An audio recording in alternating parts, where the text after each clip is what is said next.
වෘත්තීය අධ්‍යාපනයේ ගුණාත්මකව වැඩි කර නිසි ගරුත්වය සහිත රැකියා අවස්ථා සුලභ කිරීම ක්‍රියාත්මක වීමට නියමිත අධ්‍යාපන ප්‍රතිසංස්කරණ තුළින් ප්‍රතිසංස්කරණ තුළින් අපේක්ෂා කරනවා. ඒ අනුව වෘත්තීය පුහුණු මධ්‍යස්ථානවල පහසුකම් වැඩි දියුණු කිරීම, විෂය පාඨමාලා නවීකරණය කිරීම, ගුරුවරුන්ව උපදේශකයන් පුහුණු කිරීම වැනි කාර්යයන් අඛණ්ඩව සිදු කරනු ඇත.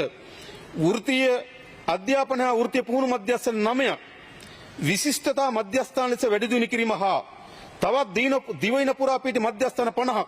Start your degree after O-levels. Call IIT on 0766 760 760. ලේසි ඕනෑම ATM එකට යන්න. රන් කාසිය දිනා ගන්න. ලංකපේ. වැඩි දියුණු කිරීමට 2026 වසරේ ආරම්භ කරනවා. ඒ සඳහා රුපියල් මිලියන 2000ක් ඇතුළුව සමස්ත වෘත්තීය පුහුණු අධ්‍යාපනයේ අභිවෘද්ධිය වෙනුවෙන් රුපියල් මිලියන 8000ක් වෙන්කොට තිබෙනවා. මොකද අපේ අධ්‍යාපන ප්‍රතිසංස්කරණ වලින් තිබෙන්නේ දැන් තිබෙන අධ්‍යාපනයෙන් O level වලින් දරුවෝ හැලෙනවා, A level වලින් දරුවෝ හැලෙනවා. ඒත් උන්ට තියෙන්නේ O level පාස් වෙලා A level කරලා විශ්වවිද්‍යාලයට යාම තමයි මාවත තිබෙන්නේ. අපි තවත් මාවතක උන්ට විවෘත කරන්න ඕන. O level වලින් A level වලින් දරුවෝ හැලෙන්නේ නැතුව උන්ට වෘත්තීය පුහුණු අධ්‍යාපන මාවත විවෘත කරන්න ඕන. Once you go Robiolac, there's just no turning back. Robiolac. හැබැයි මේ මාවත විවෘත කරන්න අපේ වෘත්තීය පුහුණු මධ්‍යස්ථාන ඒ තරම් අවශ්‍ය නිතර නවීකරණය වෙලා නැහැ.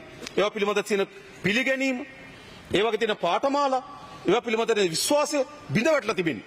ඒ නිසා රට පුරා අලුතෙන් එකෙන් තියෙන වෘත්තීය පුහුණු මධ්‍යස්ථාන 50ක් නවීකරණ කරලා ඉතාමත් උසස් තලයට ගෙනෙනවා ඒ දරුවන්ට එතෙන්ට ප්‍රවිෂ්ඨ වෙන්නේ.